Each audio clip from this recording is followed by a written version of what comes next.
a dream that lasts.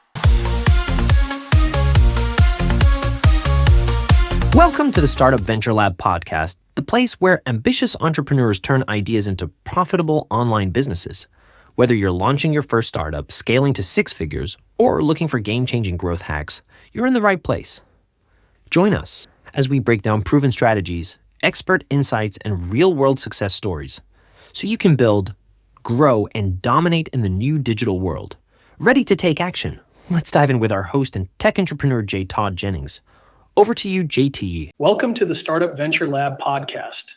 This is episode 4 in our 5-part series, Build What Sells. I am JT, and I am joined by Ella Silver. Thanks, JT. Excited to be back. Today, we're tackling something really fundamental: why guessing about your market is hurting your business. It really is. It seems so many businesses, they launch with this great idea, but it's based more on a feeling, an assumption about what people want. Exactly. And that's the core problem, isn't it? Relying on that guesswork, instead of solid research, it leads to product services. They just don't connect. Which means wasted effort, wasted money, missed chances. Absolutely. So the solution really is systematic customer research, understanding what the market actually needs before you build. It's about ensuring that fit. Okay, so how do we move from guessing to knowing? Where's the starting point? Well, the crucial first step, honestly, is getting really clear on your research objectives. What specific things do you need to know about your customers? Right, not just general curiosity. No, precisely. How will these insights directly shape your offer? You need to know that first. Then you build a framework, maybe for interviews. And critically, use open-ended questions. You want to uncover things you didn't even think to ask about. So less, do you like this? And more, what? More like, tell me about the biggest challenge you face when trying to solve X, or walk me through how you currently handle Y. It gets to the core issues. That makes sense. Digging deeper, what about beyond direct interviews? Oh, definitely look at social media monitoring. Set up tools to just listen. People are out there talking unfiltered. What are we listening for specifically? Their language, the emotions behind it, what frustrates them, what do they rave about? It's like tapping into thousands of mini focus groups, finding those, emotional triggers. Okay, so we're listening online, setting up interviews. What about more structured direct research? Surveys, maybe? Surveys can work, yeah, but be careful. They should aim to uncover motivations, not just preferences. Wow. Ask why someone chose A over B. Don't just collect surface-level data. Got it. And those interviews you mentioned? Super valuable. I always recommend recording and transcribing them. You'll pick up nuances on the second or third listen that you missed initially. Oh, good tip. The details matter. They really do. And another gold mine, competitor reviews. Look at the good and the bad. What are people complaining about? What do they love?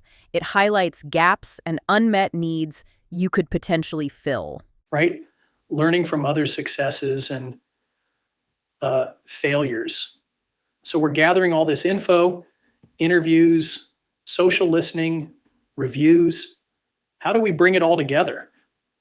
That's where customer journey mapping is, essential. You need to document every single touch point a customer might have with your business. From the very first time they hear about you. Exactly. From awareness through consideration, purchase, even post-purchase support. And here's the key part. Map their likely emotional state at each step. Emotional state. Why is that so important? Because people often buy based on emotion, right? Understanding their feelings, frustration, excitement, confusion helps you design an offer and an experience that truly connects, and it clearly shows you the specific pain points at each stage. Okay, I see. Mapping the feelings alongside the actions. So journey map done, data collected. Yeah. Now the analysis. Yes. Start categorizing your findings. Think about functional needs. What does the customer need the product to do? Okay. Then emotional needs. How do they want to feel? And social needs. How does this affect their status or connection with others? Functional, emotional, social, a holistic view. Precisely. Then you build detailed customer personas. Mm-hmm. Go way beyond demographics. What are their real motivations, their deep frustrations? What criteria do they use to make decisions? Where do they hang out online? so you know who you're talking to and what matters to them. And crucially, identify the barriers. What's stopping them from buying from you specifically? Okay, this is getting very practical. We understand the customer deeply now. How does this translate into, building the actual product or service? Right, implementation. You use these insights to prioritize. What features will have the biggest impact? What makes you unique, and realistically, what's feasible to build? Let the research guide these choices, not just chasing shiny objects. Exactly. Then craft a really clear value proposition. It needs to speak directly to those identified needs and pain points you uncovered. And this is vital, set up ongoing feedback loops. Listening isn't a one-off task. So it's not just research, build, launch, done. Definitely not. Yeah. That leads straight into validation and testing. Before you go all in, create prototypes. Test your biggest assumptions with actual target users. Get that feedback early. Makes sense. Test the water before diving in. And set up your tracking metrics. What does success look like?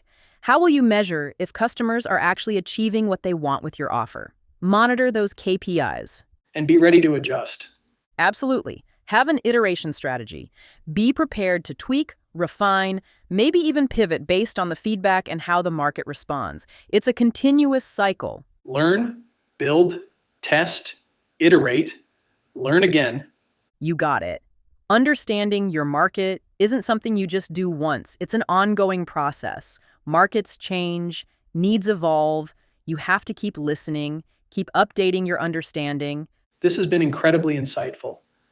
So for everyone listening, maybe think about one assumption, just one that you've been operating under about your customers or your market. Yeah, a great exercise. What's one small step you could take, maybe even today, to start validating or disproving that assumption? It could make a huge difference. Thanks for listening to this fourth episode in our 5-part series, Build What Sells. I am JT, and thank you again, Ella. Don't forget, if you are an aspiring entrepreneur looking to start an online business or already have a business you are looking to grow, check out the Startup Venture Lab free community online at startupventurelab.com. Till we meet up again, JT out. This podcast is brought to you by the Startup Venture Lab. If you're interested in starting an online business, have an idea, or are looking to grow your business, check out our exclusive member community online at startupventurelab.com.